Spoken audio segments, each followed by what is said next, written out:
Hey guys, welcome back to another video. Today I'll be sharing some progress with my game at Roblox and some things I learned along the way while making it. But first, while I was looking back at my first devlog, I realized I didn't even say what kind of game I wanted to make. Whoops! Just so we're all on the same page, my game is a sort of factory builder slash space adventure type of game where you go through the game by going to new planets. If you've ever played Dyson Sphere program, it's kind of like that. Anyways, let's begin. The first thing I worked on were the items. As a factory game, they're pretty important, so I spent a while creating them and ended up with about 50 items to start with. There are some questionable choices, but I decided it was good enough and started making them in Roblox. And here's where I found about unions.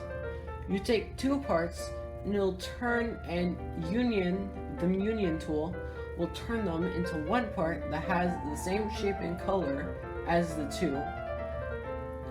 There are some limitations with materials and, as I learned later, performance, but these were really cool. Anyways, here's how I want the tech tree to work. There are various levels of items, and the goal of each level is to build or upgrade a rocket. This new upgraded rocket can take you to farther planets, which will obviously advance you to the next tech tree. I don't want to spoil the whole game, also I don't really know what the whole game will be yet, so I'll leave it at that for now. And here's the first 50 items or so in game. I didn't really know how to make the weapons as I had planned earlier, so I used a placeholder model, and I come back to this later. While testing the mechanics for the game, I realized that the way smelters worked was really dumb. When it encounters its first item, it remembers it and only accepts those items and rejects the rest, which is really dumb and bound to cause some headaches. So I did what I should have done from the start and made a GUI.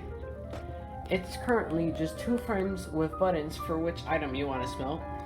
It's a lot better though, so I copied it for the processor. You still have to copy it for the other machines though. I also started working on a player GUI for interacting with the game. Now here's where things get a little confusing.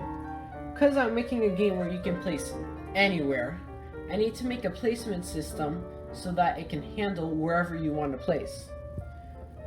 My first attempt was for each game tile to detect if you clicked on it and spawn whichever machine you have equipped, which had a few problems, but it worked in the end, until I decided to add it to the player GUI. You see, I wanted a drop-down menu to appear whenever I was in build mode, where you could select which machine to place down.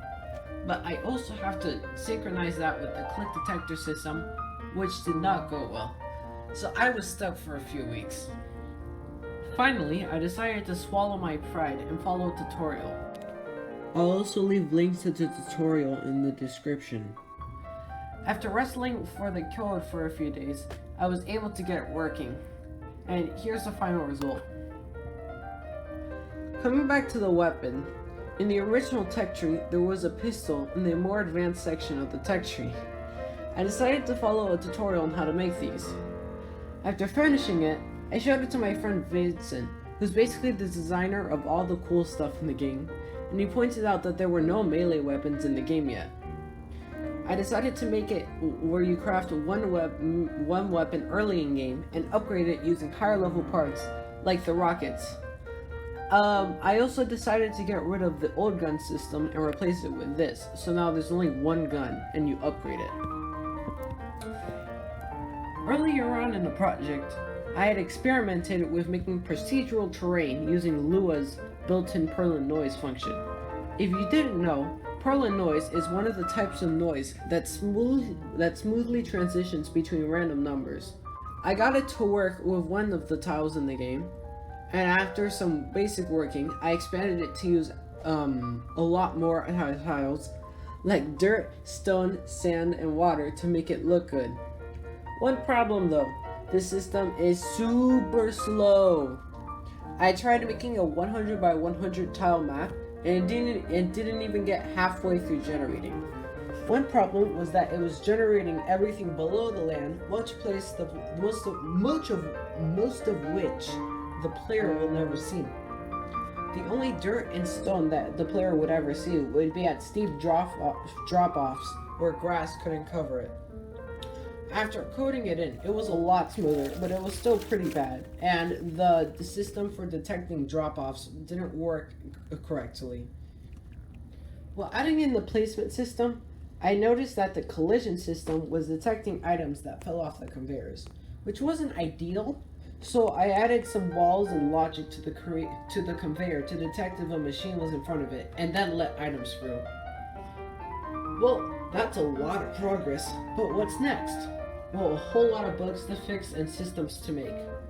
Some of the bugs include terrain system being super laggy, as mentioned before, this weird bug with machines that are placed down, usually smelters, the water's collision boxes extending onto the sand, the particle transmuter having collision, that's the name of the gun, the replacement gun I made, and the placement system getting into these weird feedback loops.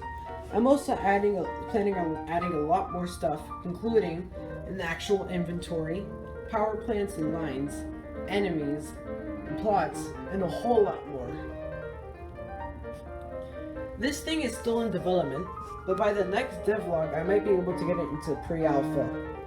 Anyways, if you guys want to see how it is so far, I have a link to the game in the description. Be warned, don't stay for too long, as the terrain generation eventually turns into a lag machine. I also have a separate game with only the terrain system, so you can explore that if you want. Have fun and be sure to stay tuned.